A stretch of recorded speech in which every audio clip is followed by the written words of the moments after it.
Miracles do happen.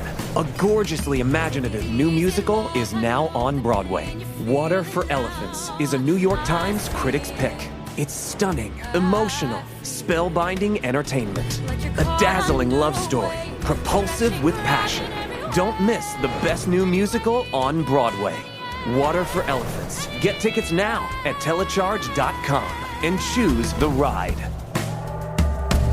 Flexibility is great. That's why there's yoga. Flexibility for your insurance coverage is great too. That's why there's United Healthcare Insurance Plans. Underwritten by Golden Rule Insurance Company, United Healthcare Insurance Plans offer flexible, budget-friendly coverage for medical, vision, dental, and more.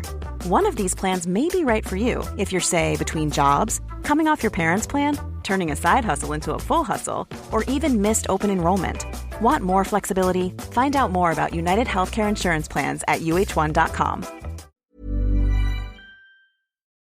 Hello and welcome to Just Films and That. This is the podcast that celebrates films we reckon might be underrated or underseen. But every now and then, we like to take a look at what one of us think is a classic film and try to determine why it's a classic and if it's deserving of that status. And this week, we're going to be taking a look at A Dozen Furious Fellas from 1957. It's 12 Angry Men, Josh. It's 12 Angry Men. I was doing dad jokes. Good Did stuff, that land? that. Yeah, 12 was lads, that and they're 12 livid. 12 fuming They fellas, are a dozen fuming fellas. Proper fuming, these lads. It's I kind of thought it was just like one really fuming fella, and then 11 sort of like meh. Changeable chaps. Yes, exactly. One fuming fella and 11 changeable chaps. Much better. We fixed it. There you go. One ticket for one fuming fella and 11 changeable chaps, please. I'm there. I'm there and I'll come back tomorrow. So listeners, we are looking at 12 Angry Men from 1957. So spoiler warnings if you haven't seen that yet. So Josh, you picked this one. So do tell us, what is the film about and why did you pick it? Yeah, so 12 Angry Men is a film from 1957. It's based on a play. Essentially, it's all set in one room where a jury are deliberating on the fate of a defendant, whether or not he is guilty or not guilty. His guilty verdict will result in the death penalty. And essentially, it's a sort of morality play exploring things like that in terms of perspective and guilt and, you know, the justice system and all the things that come with it. Why did I pick this? Well, as you said in the intro, we do a classic film every now and then where we pick a film that, you know, is considered to be a classic for whatever reason, and we decide whether or not it's a classic. So we haven't done one of those for a while. It's also been a while. So one of the reasons I picked this one was the sort of three main ones. One, it's been a while since we've done a film of this kind of age, sort of 60 almost years old.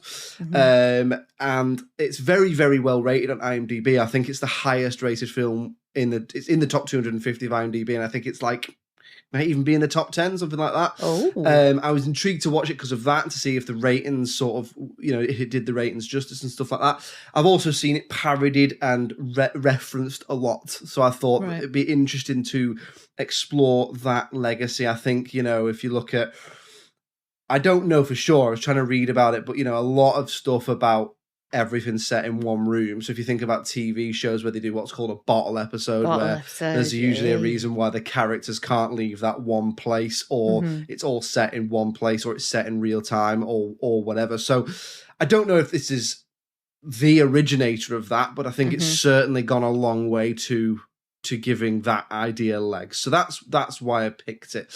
Had you seen this before?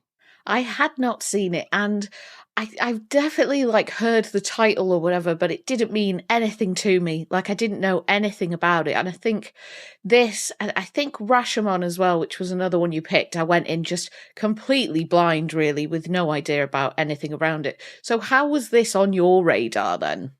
I think just from seeing things like best lists, you know, AFI, BFI lists of classic films, best films of all time. I mean, this is genuinely considered to be a little bit like when we've done things like The Great Dictator or Rashomon, either one of the best films of all time or one of the most influential films of all time. That's sort of what leads me to pick classics, really. There's two things. Either it's not that well known, but its legacy is clear to see, or it is really, really well known and I haven't seen it. So I picked Saturday Night Fever, for example, and that was one I hadn't seen. And I like to skip between the two. So there are other more recent, more sort of pop culture-y or populist films that are on my list to pick as a classic.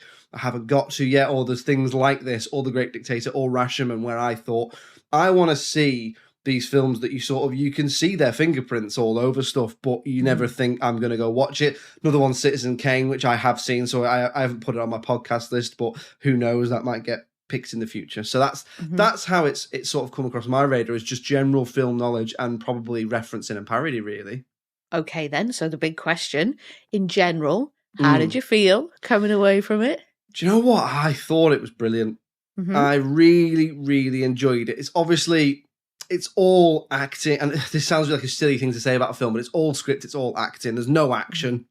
It's all debate and stuff like that. But I found it to be a real interesting and quite gripping sort of thematic exploration of various things. And I think it's really, really well executed, from the script to the acting to the direction, stuff like that. So that was my general start for 10. So I'll get into what I liked about it in a minute. What about you? Like, what was your sort of initial thoughts?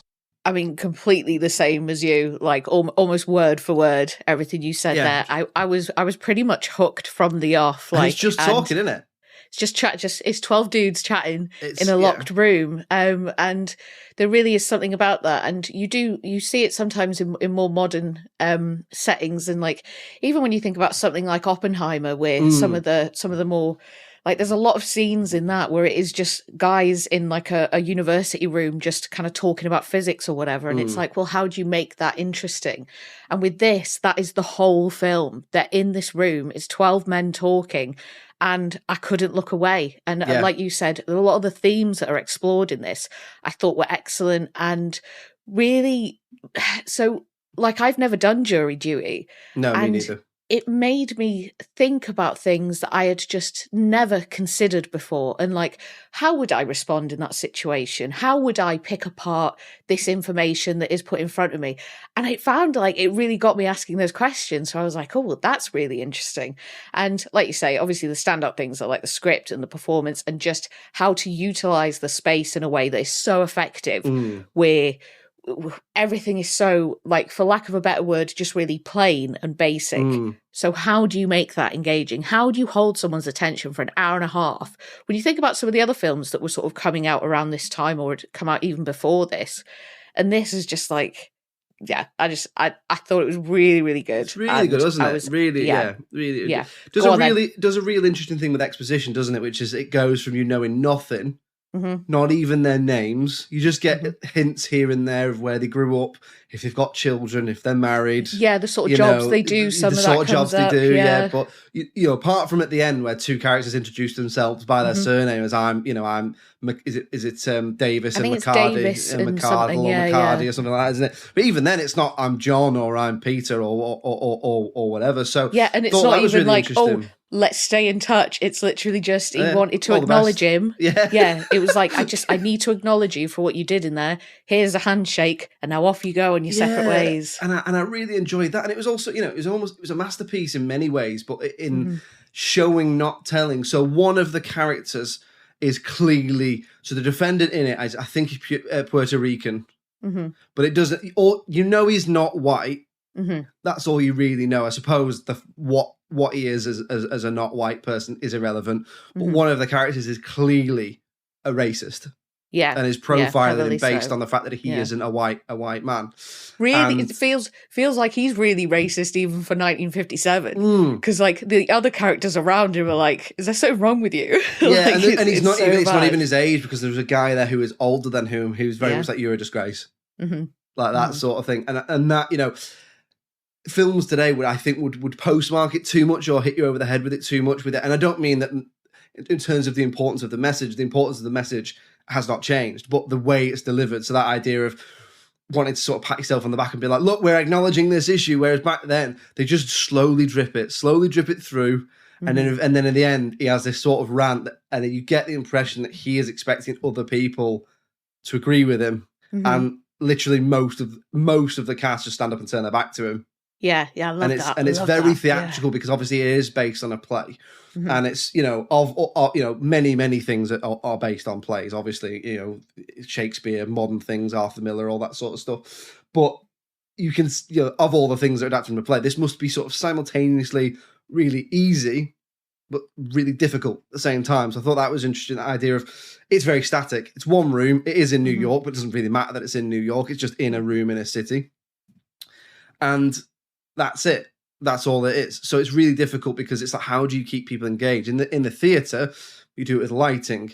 You do it with and obviously you use lighting in film as well, but lighting in a live scenario with theatre is so much more prevalent. Whereas in this, how do you keep people engaged? But on the other hand, is it really, really easy? Is it far easier to adapt this than Streetcar Named Desire, for example, because you don't have to, it's literally the set's the same. Mm-hmm. Do you know what I mean? So I thought that was really interesting. So yeah, overall, 3 things: script and structure, the way it deals with things sort of as a subheading of that thematically, and the direction as well. So it's so well written. Mm-hmm. Sets up the stakes at the start. The judge goes, go away, make a decision, got to be unanimous. And it's almost like he gives you the rules. Got to be unanimous. If it's guilty, he will be put in the electric chair and will be executed. Mm-hmm. And it goes from there, really. And I think that really informs the stakes of it as well. And not that, obviously, whether he's guilty or not guilty is obviously really, really important. But that whole thing of, if you find this guy guilty, he's not just going away. He's going to be put to death. He's dead. And that is, whether he's guilty or not is obviously really important, but that is different. And that's why, many, many people, and it's a heavy subject, and, who knows where you're listening to this, and, you might be on a train, you might be at home or whatever, but, whether you agree with the death penalty or not, I personally am pacifist. I don't agree with the death penalty. Same, yeah. And if you do, I'm very much for free speech or whatever, but I don't, and that really informed the way I viewed the film. Mm-hmm. And stuff like that. So I thought, again, that then informed thematic, how it dealt with its themes. So a lot of really interesting things to say in there, considering, like you say, it's a tight hour and a half set in one room. It's got loads of interesting things to say about perspective, morality, poverty, the death penalty, the penal system in America, things like that. And it's just not too on the nose, but it just drip feeds you that exposition. And I thought that was really, really good. It was sort of like solving a jigsaw puzzle as you went along a little bit. And also there's an element of where they're, like you say, they're peeling back the layers of exposition, but also they're pointing out holes in the case. Mm-hmm. So how did this work if it was like this and so I thought that was really interesting. So there's a mystery element in there as well. And it's all, it's directed by Sidney Lumet, who I think it was his first film, and he went on to become quite a legend of cinema. But it's so well directed. I mean, considering it keeps you engaged throughout. But not only that, the tension builds and you get to see each character interacting. And as it goes along, one of the sort of subplots is that it's simply that it's a really hot day, right? Yeah. And we've all been sat in a room, an office, school, wherever we've been sat on a hot day. And it's excruciating. It's tiring. It's, it takes so much more concentration. And as it goes along, they sort of start by complaining about it. And then as it goes along, you see them getting hotter and sweatier. Sweat patches. And more fatigued and more irritable with each other and stuff like that. And I thought that was really interesting. I mean, I really enjoyed it. It's definitely one I'd watch again. So that's pretty much what I liked overall. I mean, magnificent. If I was going to pick a film I've done to say, if you want to be a screenwriter, this is how you do it. This is up there. This is up there for me. I mean, obviously, I know it's a very simple premise, but in terms of how you do exposition and stuff like that, this is how you do it for me. What did you like about it? So kind of everything you just said. It's almost. I think we're spending maybe a little bit too much time together. What is this? 200 plus episodes now. You can really feel it, but almost exactly everything that you've said is completely mirrors how I felt about it as well. I suppose a few other things are, so it's what I was thinking as I was watching it is that it was like a masterclass in story development. Yeah. And that isn't something that I'd thought about before. Like I remember saying about, I think it was Blair Witch Project, oh, this is a masterclass in tension building. That's what it does. That's what it's good at. And I know I've used those words for other films before. Oh, this is masterclass in this. But for it to be story development, that's not something I'd ever really thought about before. But it's like you said, because you're peeling back these layers, you get a little bit more of information as it comes through. And you get that information as the characters come to realize certain things, like that whole sequence where they're talking about one of the witnesses and the glasses, the marks that her glasses have left on her nose and stuff. And then the sort of uncovering what that means and the detail that they go into and the way that their imaginations go. And it's like, well, she clearly wears glasses, but she's not going to be wearing glasses when she's asleep. So when she's apparently woken up and saw the murder taking place, there's not been time for her to put on her glasses and all this. Yeah, exactly. And you've got our main guy who's so, like, at no point does he say, oh, the guy's definitely innocent. He just doesn't know if he's definitely guilty. And obviously not for him, beyond reasonable doubt. That's the point, isn't it? And it doesn't spoon feed you and say he is or he isn't. It's you can't put this 18-year-old kid to death or, take away the penalty. You can't find this young man guilty of this crime if it is absolutely not 100% cast iron true. If you're not sure. And that's, that's what and I think that's what a lot of people don't understand about the way that a lot of justice systems work. Mm-hmm. It's based on reasonable doubt. Not, I think people could be quite black and white and stuff about stuff when in fact it is grey. You know what I mean? Mm-hmm. It's difficult. But anyway, sorry, as you were saying, it's a masterclass in that. And just sort of going off from that as well, from what you were saying, when he first says it's like, not guilty at the very beginning, I sort of thought, is it going to be about, it's not that he didn't kill him, but the circumstances were quite specific. Like, it sounds like he was abused by his dad. So it's kind of like, well, as he killed him in self-defense, is it a case of he couldn't take it anymore, he couldn't take the abuse anymore? That doesn't necessarily mean that he's a danger to society. It was all kind of very circumstantial. So you sort of think that it's going to be a bit more about that. It's like, having sympathy for this child, essentially, who has had a really difficult time and a really difficult upbringing. But then suddenly it's like, well, actually, let's look at this piece of evidence. If this guy apparently walked from his bed to his front door within 15 seconds and it's 40 feet away, but he's got a bad leg. So the guy's like, he's reenacting it. He's sort of doing the walk and he's like, how long did that take me? And they're like, 45 seconds or something like that. And it's like, aha. So he couldn't have been where he said he was. And it's like this picking apart of the evidence. And the whole elevated train conversation. I love that. Yeah. Oh my God. And it's weird, isn't it? Because that bit goes on for so long. But with every moment, I was like, and like it was just, I reckon, in the wrong hands. In the wrong hands, it could have been so boring. Or preachy, you say, boring, preachy, just sort of nothing. Whereas it's just so engaging all the way through, and it's just guys talking. Just 12 guys talking, man. 12 lads guys having talking. A chat. Yeah, and you know what as well? 12 really like ordinary, like regular looking dudes. Like there's no James Dean, there's no Humphrey Bogart. Like it's not trying to sort of, it's here's this glossy Hollywood, look at the beautiful people, look at the beautiful things. It's not Ocean's 11, is it? It's like Brad Pitt, George Clooney, Matt Damon. Exactly. It's like just here's guys. The cigars and here's the money and here's this and all that. Like it's none of those things, but it held my attention from start to finish and just made me ask so many questions about myself, about things like, things like justice and things like your own reaction to things. It's like, well, what would I do if I was on jury duty? Like, I don't know. And now this has just raised so many questions and all this sort of thing. It was good, man. I thought it was really good.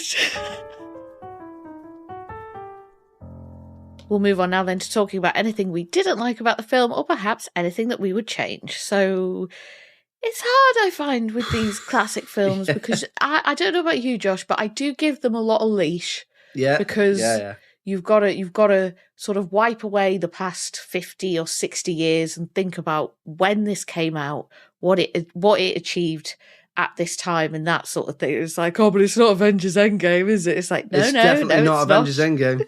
It's not that. But go on. Was there anything you were able to I mean, it's so difficult, isn't it? Not enough angry men, I think. They could have had more in there. 13 angry men. 25 please. Angry Men. No, the one thing I would say, and I am stretching here because we always try and give as balanced a view as we can, is that it took me a little while to differentiate between some of the characters. Because they're all I got exactly that in my notes. They're basically all white men. They are different ages, but even some of the ones who are similar ages look similar. Yeah. So it's probably about halfway through, maybe even 2/3 before I was like, right, he's and then you differentiate them between, like, that's the racist one, that's the one who wants to go to the baseball. That's the one one of them's who, got a hat on. Yeah, that's the really old one. That's the slightly older one. That's the whatever. So,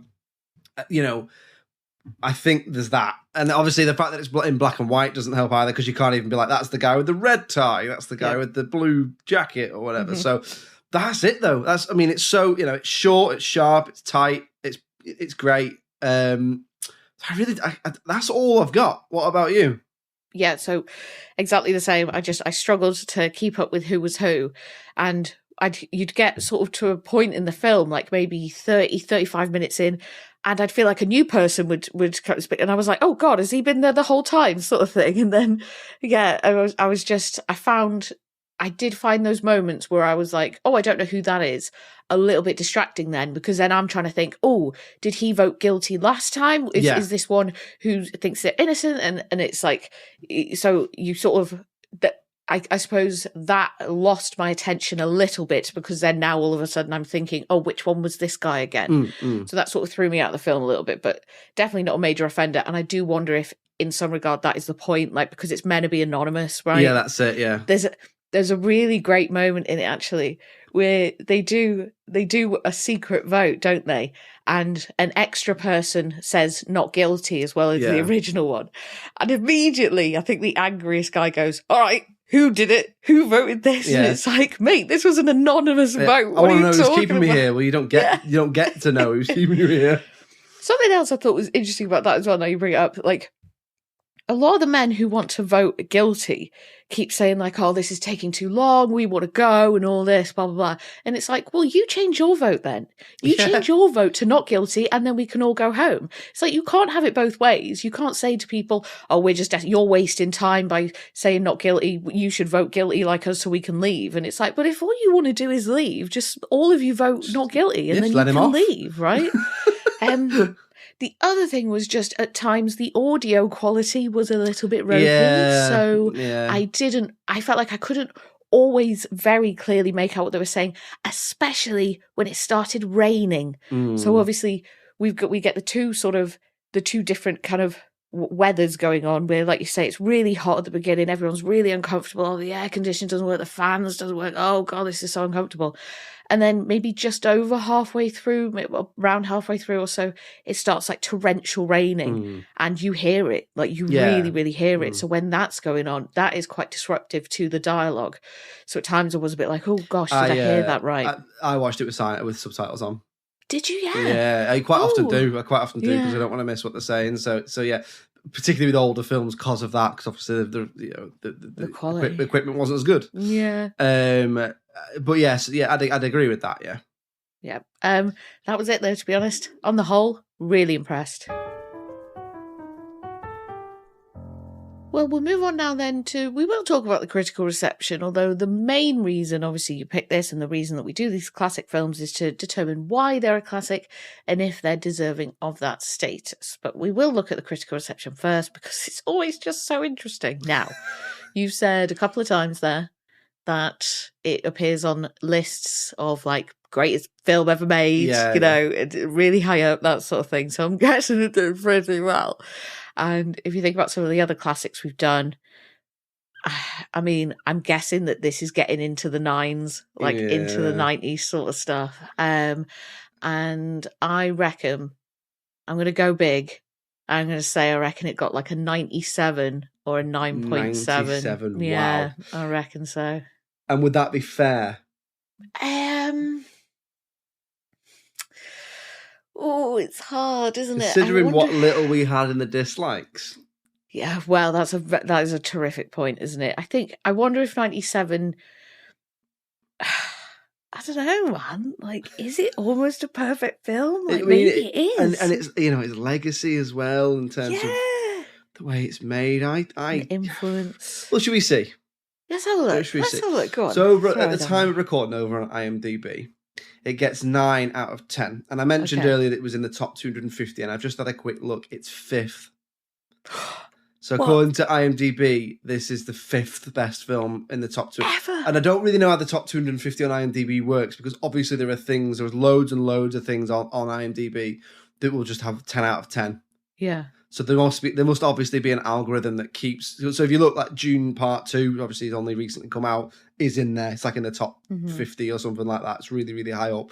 And that will probably, I haven't seen it, so this isn't a comment on the quality of the film, but knowing what I know about IMDb, it will probably drop down. It probably won't go out the top 250, but like I remember seeing with The Dark Knight went to the top. And then it slowly dropped down. So anyway, so it's 5th and it's got 9 out of 10. Rotten Tomatoes, the audience give it 97%. Hey, I was bang on. Look at me. And the critics, do you think the critics are harsher or kinder than 97%? I think the critics are fucking jizzing all over this shit, man. I think they are tugging it to this 12 sort of horny thing. men reviewing 12 horny men, definitely. Yeah, you are right. The critics gave it 100%. No, fucking hell. Yeah, what? 100% on Rotten Tomatoes. So that averages out at 95%. I mean, I'm saying... close, eh? I think that's fair enough. I think it's fair enough. I think it's a stone cold classic based on how good it is. Yeah. But also, in terms of how do you decide something's a classic, well, I think its legacy in terms of particularly narrative structure and script writing is just clear to see. Yeah, I think there is definitely something there just about the...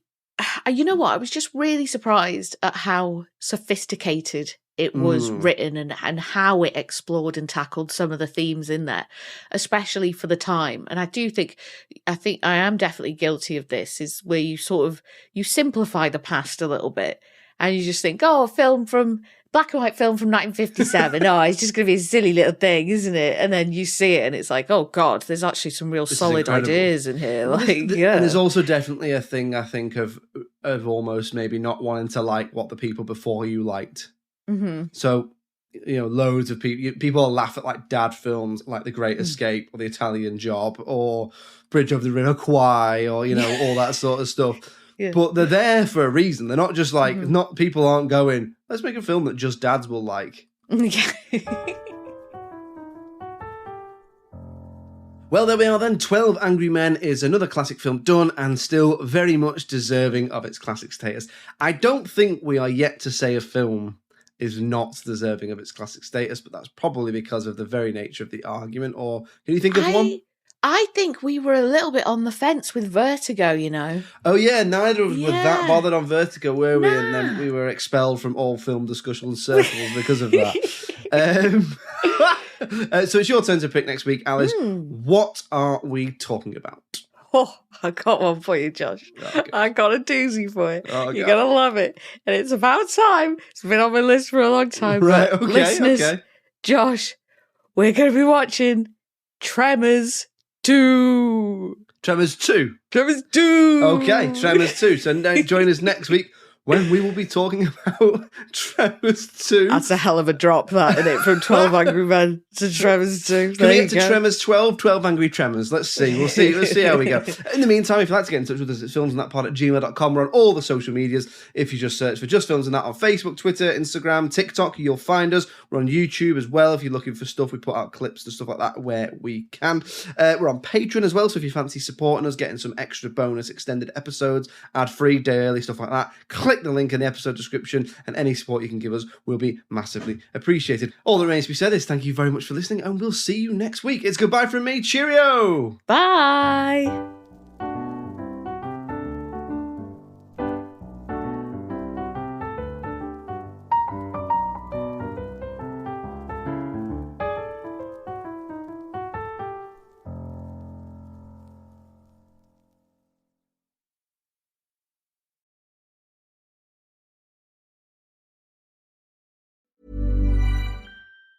Tired of ads intruding into your favorite comedy podcasts? Good news. Ad-free listening is available on Amazon Music for all the music plus top podcasts included with your Prime membership. Dive into a world of laughs by downloading the Amazon Music app for free or go to amazon.com/comedy ad-free. That's amazon.com/comedy ad-free to catch up on the latest episodes without the ads.